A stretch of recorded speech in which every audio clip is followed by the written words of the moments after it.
Ukraina dituding oleh Rusia menggunakan rudal HIMARS dari Amerika Serikat untuk menyerang bendungan pembangkit listrik tenaga air Kakhovskaya di wilayah Kherson pada hari Minggu 6 November. Dalam serangan tersebut ada sebanyak 6 rudal yang ditembakkan. Dilaporkan sebanyak 5 diantaranya berhasil dicegat, sedangkan satu lainnya berhasil lolos. Serangan itu terjadi sekitar pukul 10 pagi waktu setempat. Pihak berwenang setempat kemudian mengklarifikasi bahwa rudal itu gagal menyebabkan kerusakan kritis. Dalam beberapa pekan terakhir, Moskow telah menyalahkan Kiev karena mencoba berbagai serangan terhadap pembendungan pembangkit listrik tenaga air Kakhovska yang berdiri di Sungai Dnieper, hulu dari kota Kherson. Sebelumnya, para warga sipil di Kherson telah diperintahkan untuk segera pergi dari wilayah tersebut. Hal ini dilakukan guna mengantisipasi serangan balasan dari Ukraina. Bendungan pembangkit listrik tenaga air Kakhovka di Ukraina Selatan bisa terancam jebol dan menyebabkan banjir.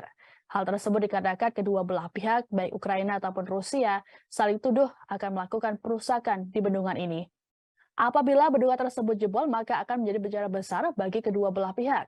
Bendungan itu menahan 19 juta meter kubik air dan terletak tidak jauh dari Kherson. Ukraina sebelumnya telah memperingatkan dalam beberapa pekan terakhir bahwa pasukan Moskow bermaksud meledakkan fasilitas strategis itu untuk menyebabkan banjir. Serangan Rusia selama sebulan terakhir telah menghancurkan sekitar sepertiga dari pembangkit listrik Ukraina, dan pemerintah telah mendesak Ukraina untuk menghemat listrik sebanyak mungkin.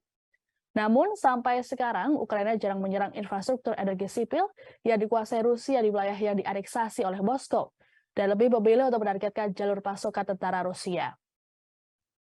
Gubernur Kherson Vladimir Saldo mengatakan penghancuran bendungan akan menyebabkan banjir di tepi kiri Sungai Dnieper.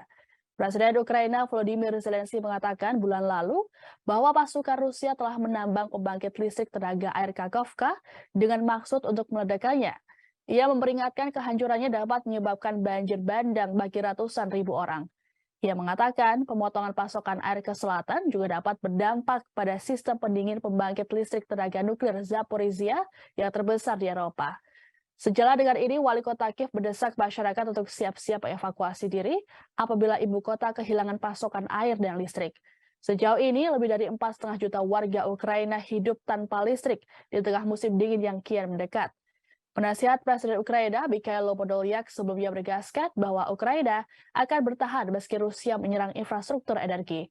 Kiev akan menyusun pertahanan udara, melindungi infrastruktur, dan mengoptimalkan konsumsi energi yang tersedia.